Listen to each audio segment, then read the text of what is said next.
I'm going to make this quick video for the empath who has a hard time not self-abandoning.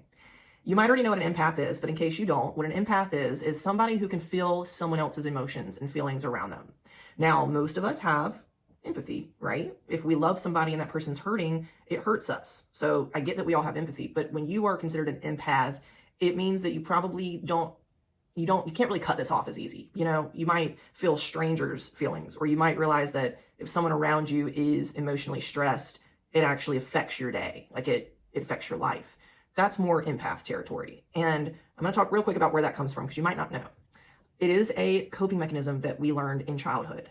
And so when you were a kid, if you're an empath, maybe you were in a stressful situation, or maybe you lived in a stressful situation where the adults or the caregivers around you, they weren't emotionally mature or stable. What an empath did as a child is learn how to tune those feelings up. So they developed this ability to read other people's emotions and understand people's feelings on a much deeper level. And then that way they could adjust their own behavior to keep the peace in the room. They're peacemakers. They're eggshell walkers. You know, they know how to not rock the boat. They avoid confrontation. They people please. All these things. That's the empath. And just quick note, on the opposite end of that is the narcissist. And so, interesting fact, same thing. It's rooted in childhood, just like the empath. It's a coping mechanism, just like the empath. The only difference is instead of tuning the feelings of others up, they tune the feelings of others down. So they start to become more dulled to the emotions of others. They stop learning how to read a room. And that's why narcissists have the issues they do in relationships. And that's why narcissists and empaths attract one another a lot of times. You'll find a lot of literature on dealing with narcissists if you're an empath. So back to being an empath. I'm an empath, and I have been always. And I used to kind of wear this as a badge of honor. I'm just gonna be really real in this video with my experience because I wish I would have come across somebody that was brutally honest with their experience as an empath. It was sort of prideful for me because I was like, I care so much about people. It's like, I just have this curse. I care so much about people. And I do. But what I've learned is it is a coping mechanism. It is rooted in survival. So it's not rooted in wanting the best for other people. It's rooted in wanting to survive, wanting to make myself feel okay. So an empath believes that if the people around me feel okay, I feel okay. So that's why as adults, we struggle. We struggle with people pleasing. We bend over backwards for people, and then we let the same person walk all over us. So here's the things I want to say to you. If you are like, whoa, I'm an empath all the way, I struggle with that stuff, I'm just going to wrap it off. Stop saying you're sorry.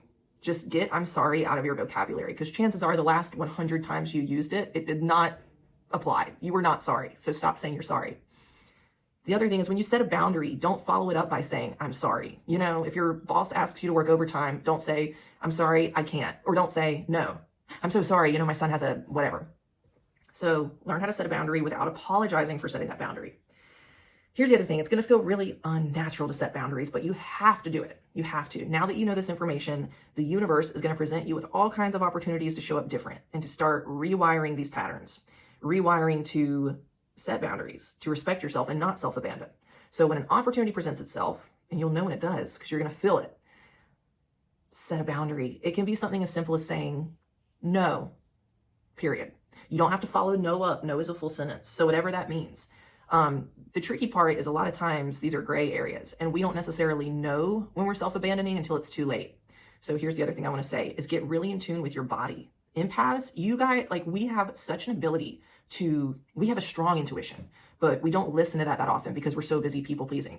So if you can create space in your day, and you can, by the way, if you can create that space to get in tune with your body, start to understand what it does when you feel stressed. So for me, when I'm in a conversation with someone and their overwhelm is becoming my overwhelm, I feel it in my chest.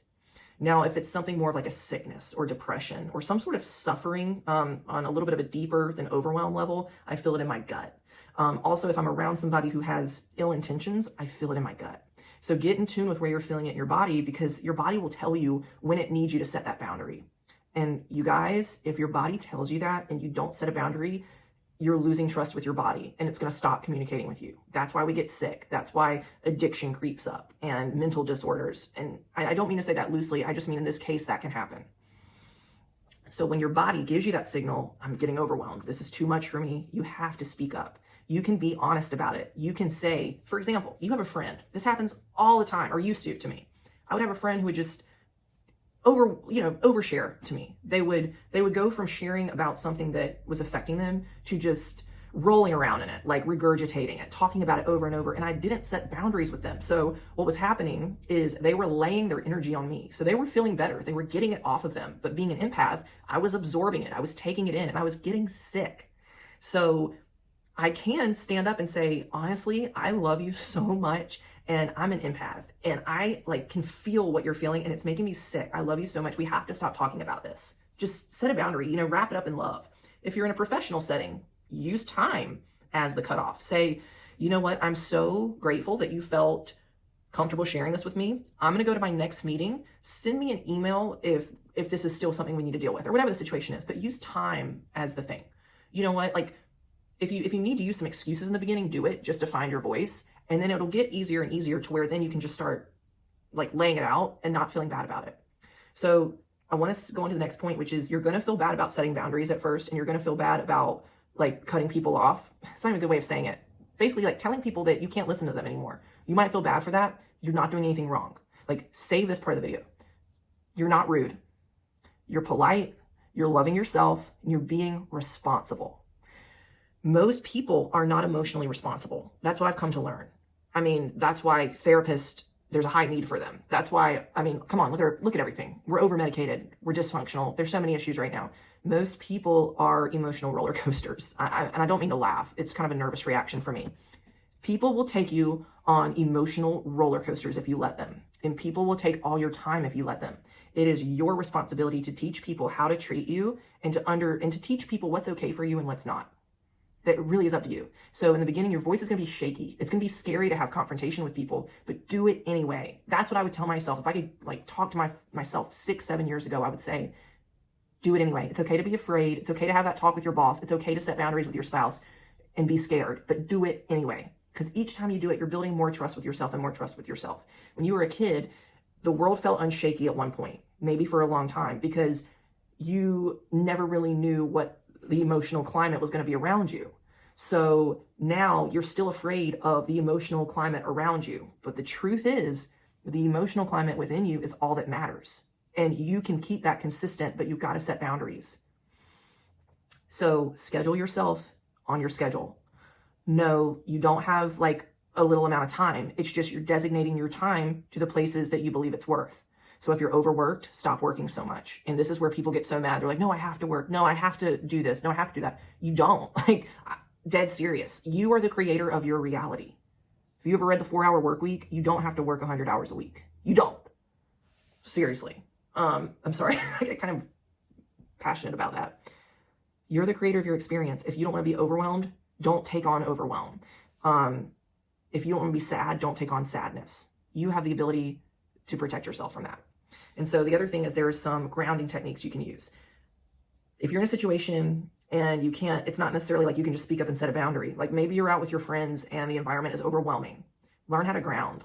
If you're taking energy on, you got to release that energy. So it might be you're doing this. It might be that your toes are in your shoes going like this. These things help. It's energy release.